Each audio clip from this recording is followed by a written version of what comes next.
Well, hello again, and welcome back to Marketing with Purpose. My name is Monica Pitts, and for those of you regular Marketing with Purpose listeners, you might know that I am located in the middle of Missouri. But what you might not know is that my office is actually in a 200-year-old building, and I am located directly above a bar. So, why am I telling you this? Well, because it's a Friday afternoon and they are bumping downstairs. Like it is party central. And so there might be a little more ambiance than usual in this episode. But I need to get it recorded because I have a lot of cross-country meets to go to next week. And this is a pretty exciting topic. Now, yes, I know, QR codes, super exciting. QR codes on business cards, even more exciting. A few weeks ago, I gave some tips on what to include on a business card, and then I briefly mentioned QR codes as an option to include on your content of your business card, promising you that I would dive in deeper later. And so here I am to deliver, right? And while the title says QR codes for your business card, what we're going to talk about today, these QR codes, they can be used for anything. And at its core, all you really need to get the job done, to get a QR code on a business card or a brochure or even, anything, is a QR code generator and a link. But just like anything else, there are things to consider to make sure that you're setting it up the right way, both now and for the future. And so that's what this episode is all about. We are going to talk about what a QR code is and how it works, when you need to use one, how to pick the right QR code generator. We're going to spend a lot of time on that. And a comparison of QR code generating tools. I'm going to talk through a few of them. There are links to all of the tools that I'm talking about back on the May Create blog. So if you want to hop back over to the blog and get the complete blog post with actual links out to all these different tools, be my guest. It's over at mayecreate.com. Yes, that's where it lives. And then last but not least, I'm going to talk about some implementation tips and tricks, things I've learned over the years creating QR codes for my clients. Okay, friends, let's get to business. You're on a mission and you just need more people to know about it. And whether you're brand new to marketing or a seasoned pro, we are all looking for answers to make marketing decisions with purpose. I'm Monica Pitts, a techie, crafty business owner, mom, and aerial dancer who solves communication challenges through technology. This podcast is all about digging in and going digital. I'll share my marketing know-how and business experience from almost 20 years of misadventures. I'll be your backup dancer so you can stop doubting and get moving towards marketing with purpose. This episode is sponsored by May Create Design. Yeah. That's right. We sponsor ourselves. And brought to you with love by our Marketing on a Shoestring mini course. Now, our free beginners mini course is all about marketing on a budget. And contrary to popular opinion, you don't have to spend $1 million or do something that you hate to market your business. Get ready to challenge traditional marketing assumptions because this 101 mini course is designed to give you a rock solid foundation so you can make the right decisions for you with total confidence. You can check it out at youmaycreate.com. That's youmayecreate.com. And the link, of course, will be in the show notes. Okay, now back to business. Now, before I dig all the way in, I just want to remind you one more time that there is a beautifully formatted and well-written blog post over on the maycreate.com website where you can get all this information too. Okay, so all the links and everything, they're out there and ready for you to use. So you don't need to take notes while you're driving like I do when I listen to podcasts. No, you can just go over to the website. They're all there for you, okay? It's not just a transcript. It's actually a blog post. Okay, so let's start at the top.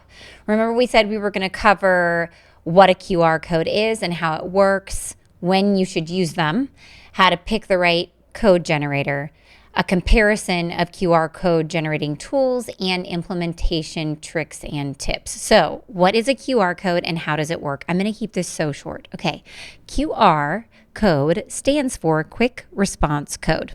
Fun fact, they originated from Japan. and they were used in the automotive industry.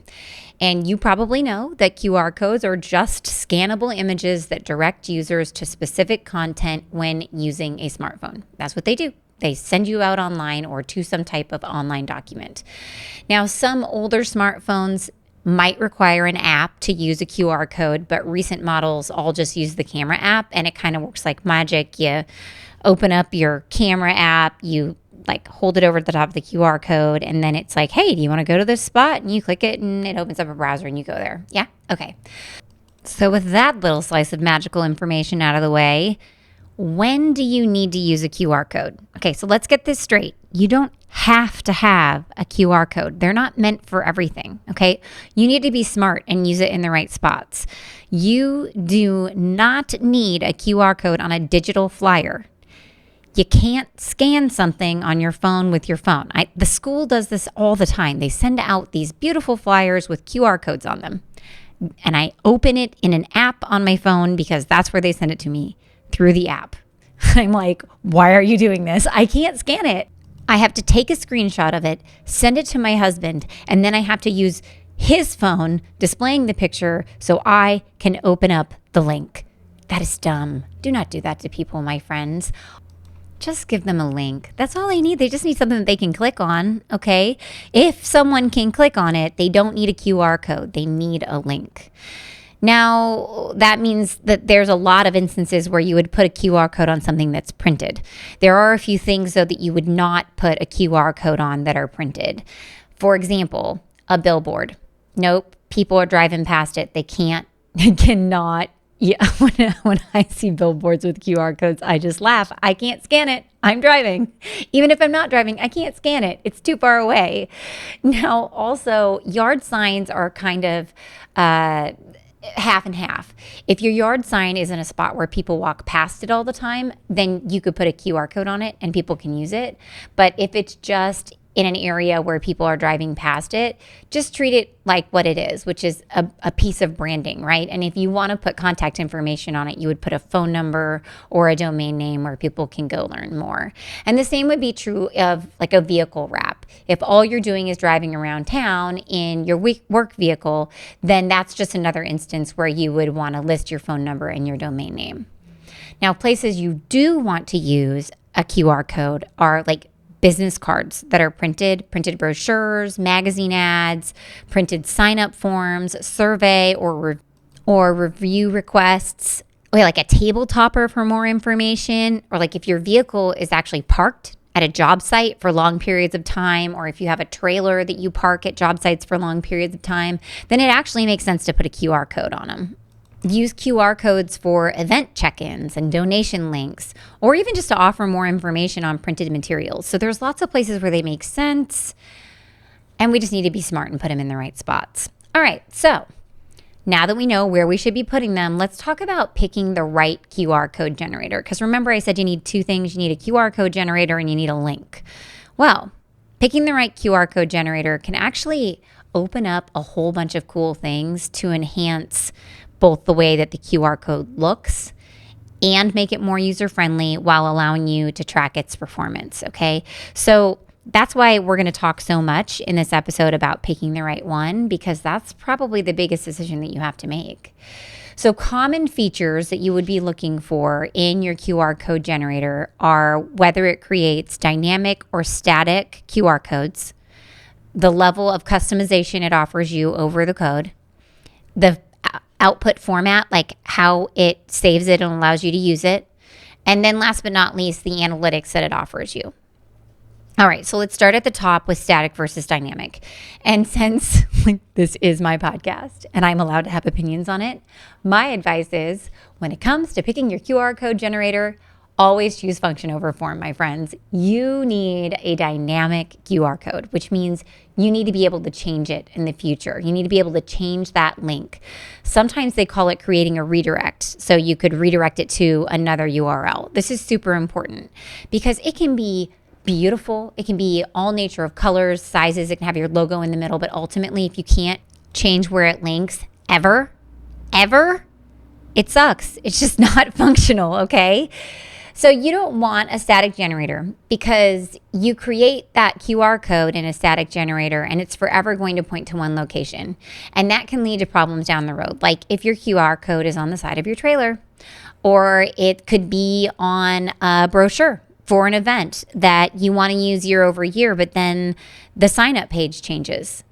And you can't, I mean, what are you going to do, right? I mean, like in both of those instances, you could potentially create a redirect on your website to mitigate the problem from one page to another, but that's not always an option. And so we want to plan for the future. So you want a dynamic QR code generator that will let you change the where the code links. We're going to call it the URL because that's what I call it all the time. And then even potentially track the usage because, you know, as a marketer, you want to have a little bit of data behind things to make sure that it's worth your time. So the second thing, you know, once you are fully on board with this dynamic QR code, I want you to consider is what level of customization do you need out of your code? So QR code generators all have their own take on customization. Some are super simple, and others, especially on the paid plans, they offer like the sun, moon, and stars. Like you can do so many things with them. But you need to consider things like what type of customization features do you want? Like, for example, a lot of them allow you to change the color. So you can change the color of the QR code itself or the background. Some generators offer a transparent background or like even an image that you can put behind it. Some of them have different shapes. So you can adjust the pattern of the code. You can like make it into boxes or rounded cornered boxes or dots. Like you guys have seen it, right? Now that I'm talking about it, you can see this in your head. You can round the corners of the box. You can even adjust like the shape of the code itself. Like it could be a circle or like even a more branded shape, like the shape of your logo.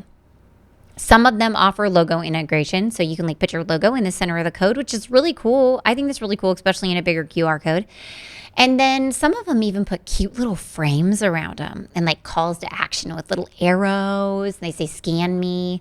There's some fun ones, especially in Bitly. They have some cool ones on there. Okay, so once you understand how much customization you want, then you're going to think about what type of output you need from the QR code generator. And what I mean by output is, you know, you're going to build this thing online and then it's going to have to export some type of, you know, file that you can put on your printed materials. So you're going to need one that promises a high resolution scannable file, like a PNG, an SVG, an EPS, or a PDF for print purposes, right? And so to know which one you need to check with your designer, or you can look at your design program to see which one it accepts and figure out, you know, which one do you need, because it's going to be different based on your designer and your design program. So I can't answer that for you. Okay, now last but not least, once you have considered if you want it to be dynamic or static, the level of customization you want, and what your preferred output format is, you're going to think about analytics, right? Because these different services offer all kinds of different tracking. Now, for some people, you don't even care. You don't care at all about tracking. Some of my clients, they don't care at all about tracking. And it's because we look at it from a hit to the website perspective, right? We're looking at it like it went to the website. And I have a way of putting it into the QR code so that I know the QR code sent it to the website. And then I look at it at the website analytic level to see if it's working or not. But for other people, they want to see it like in the actual QR code generator software. And that's cool because a lot of them offer analytics like number of scans. So you could see how many times the QR code was scanned overall or how many times it was scanned by a unique device, like where people were when they scanned it, like the physical location. You can see the day or the time of day that people scanned it. So then you can kind of see the trends, which that can be useful. And then also device information, like did they scan it on a smartphone or a tablet? Did they open the information on what type of browser, what type of operating system are they using? So that's all great information to have, especially if you're going to analyze it. But as I said to begin with analytics, like if you don't care, then don't worry about it. It's just even simpler for you to make this decision, huh? So then once you understand what you want out of it, like what are the features you want out of it, using what we just talked about, those 4 different things, then you can start looking at different QR generators. And you know, I totally have a list of them for you. Now, the only one that I'm going to talk about that's a static generator is Canva. Canva is so popular and it's such a cool tool. I use it myself a lot. And I talk about it a lot too on the podcast. And creating a QR code in Canva is really easy and it's super streamlined. It does give you some basic customization, like you can choose the background and the foreground colors and you can set margins on your QR code. But it is static, like I said before, so you can't ever change the link location. And it really doesn't offer much by way of analytics. So if you don't care about those things and you use Canva, you can literally just use the Canva QR code generator feature and it works. It totally works, okay? Now, if you want to still use Canva to design, but you need to have analytics and you want to make sure that you can change your URL down the road, then you can use a third-party generator like the ones I'm going to talk about next and just export your QR code and then upload it into Canva and put it in your design. And I cannot tell you how many times I've done that. I've done it time and time again for my clients. So don't be afraid of doing it that way. Then you get the best of both worlds, right? You get to have Canva as your design software and you get to have a QR code with more functionality and like a longer shelf life. Now, as far as dynamic QR code generators go, there are free ones that are really good and there's paid ones that are really good too. And the biggest difference between the free and the paid dynamic generators are just customization of the graphic itself, the analytics that they offer, and the number of QR codes that you can create. Okay, so if you only need a few QR codes and you don't need them to be super fancy or have a ton of tracking, then you can 100% do it with a free service. I use a free service and I have for years, and I'll tell you about it in a second. But if you need more, then you're going to want to go with that paid version. And I mean, just like anything else, they're ranging from $6 a month to $100 a month. It just depends on what you want out of them. Now, I reviewed a few of these on the blog post. I'm not going to read them all to you because that is annoying, but I do want to highlight a few of them. One that I found that I think is really cool is Bitly, the link shortener. They offer a QR code generator and it's pretty slick and it's easy. And if you don't need very many, because they only offer you 2 a month for free on the free plan, it is easy and you can customize it quite a bit. Not a ton, but enough, right? So I think that's a really good option. One that we use all the time at May Create is called MobiBricks. It is old, my friends. It is so old. It has been around forever. It is simple. Stupid simple. It does not offer a ton of customization, but I will explain to you why I think that's perfectly fine in just a second. But it does allow us to redirect our QR codes and there's no expiration on the codes. They're never going anywhere. It doesn't offer a ton of tracking, but we use it because it works and it has for years and it suits our purposes, right? Okay, and then the last one that I reviewed that I thought was cool enough to mention on the podcast was QR code dynamic. So the free plan, you get 3 QR codes. That's it, like max, not like 2 a month or 3 a month. No, just 3 total that you can save. But it has all these templates to start off with. So there's 16 templates that you can start with. And I thought that was kind of cool. Like if you only needed a few and you wanted them to be fancier than maybe the Bitly ones, then the QR code dynamic one really does have a lot of different design features that make them look really neat. So you might check that one out. And once again, there's links to all these over on the May Create blog. All right, so implementation tips and tricks. Let's talk about this because that's part of like putting it on your business card or anything, right? It's just making sure that you're doing it the right way. So the first thing is that you have to make sure that it's big enough to scan. I know, but like how big it needs to be is mostly dependent upon how close people are going to be to it when they scan it, okay? So almost all the generators say that it should be 1 inch by 1 inch, but I don't necessarily think it has to be that big. For example, if you're going to put it on a business card, people are going to hold the business card in their hand and then they're going to scan it with their phone. So it can be smaller than that. It can be like half that size or even less, right? It doesn't need to be very big. It can't be distorted. It has to be intact enough, the picture does, for the phone to be able to read it and for it to work. But it doesn't need to be 1 inch by 1 inch, okay? Now, on the other hand, if you're putting it up on, say, a pop-up banner, then you would need to have a larger code, right? Because if the pop-up banner is going to sit at the back of your trade show booth and people are going to scan it from the front of your trade show booth, that's like 6, 8, 12 feet away. So it needs to be big enough that it reads well while scanning. Now, the thing you need to do before you decide that your QR code is ready for printing is you need to test it. My first test on a QR code is I set my design program to be 100% zoom, so the actual size that it will be when it's printed. And then I stand the same distance from my screen that the audience would. And this helps ensure that it works at the planned size. And then obviously you're going to make sure that it takes you to the right place, right? So if you can, then print a full-size version of it and test it again before you send it to your professional for printing, because it really stinks when it's wrong, especially if it's a static one, right? So yeah, there you go. Test it, test it, test it.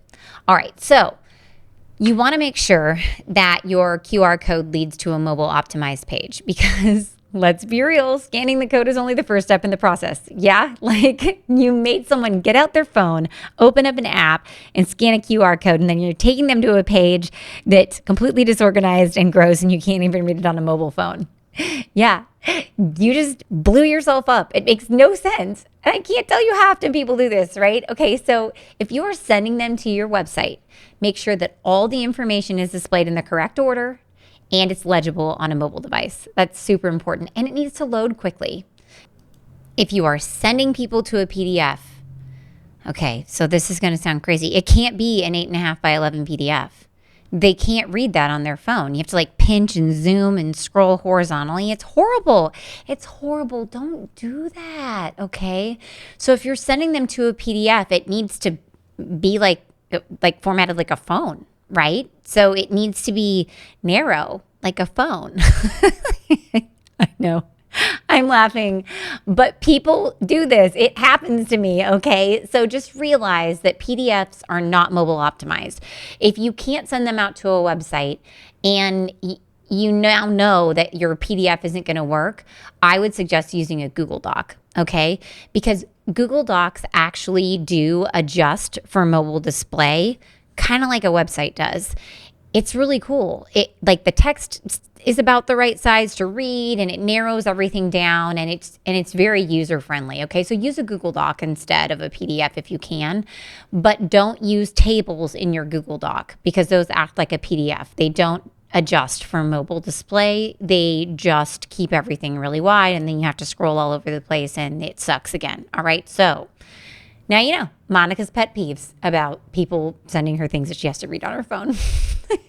Boom. All right, so just 2 more tips before I let you go. Okay, first one is kind of obvious, but we need to place the QR code in a visible, easy to scan location. Now, if you are putting it on your business card, you need to put it far enough away from the edge of the business card that the printer isn't going to cut it off on accident, because if that happens, it might not work, and that would stink, right? So, I mean, really, a QR code that's hard to find or that's awkward to scan, it like defeats the purpose. It's supposed to be there for convenience. But to get that convenience, we're asking people to scan something, click, and read. So we don't need to make them hunt for it or make them think, okay? All right, so the last tip I have for you is keep your design clean and functional, because over-designing anything just detracts from the purpose of the message. That's why we don't have fancy QR codes for our clients. We just use really simple ones. We might change the color to match their brand, but we're not making them overly fancy because it doesn't have to be fancy. It's a QR code. People look at it, they know exactly what it is, and they know what they're supposed to do with it. So we don't need to go overboard with it just because we can, right? It should fit in with your design, yes, and it often stands out naturally, because your design is going to look one way and then it's got this kind of Cody looking thing that usually the rest of your design doesn't look like that. And so it stands out naturally. So you don't need to do a bunch of things for it to be seen or add a bunch of flair, right? So keep that in mind while you're designing. That's why we use such a simple program. But I see the benefit of having fun branded ones as well. You just don't want them to go over the top. Okay. So that was it. Now you know what a QR code does, where you should put it. You know how to pick the right code generator for you. We've talked a little bit about tools that I like, and there's links to them over on the Make Create blog. And you know my pet peeves and implementation tips and tricks. So how do you feel? Are you ready? I think you're ready. I think you should go out. Here's the deal. Just don't feel overwhelmed. Go out. You can set up a free account on any of the suggested generators, or try other ones. I would love to hear if you have one that you really love. And just give it a whirl, right? There's nothing to lose. Spend a few minutes in there. If it's not for you, it's not for you. Once you've got the basics down, this QR code can be a really cool tool for connecting with customers and streamlining your marketing, right?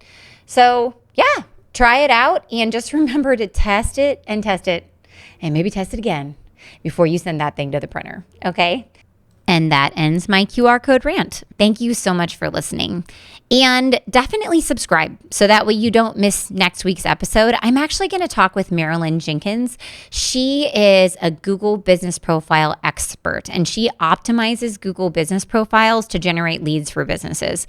And if you don't know what a Google Business Profile is, it's the thing that's connected to your map listing, and it's also the thing that creates the knowledge graph, which is that kind of box of information on the right that shows up on search results with like a picture at the top and your business name and all your contact information.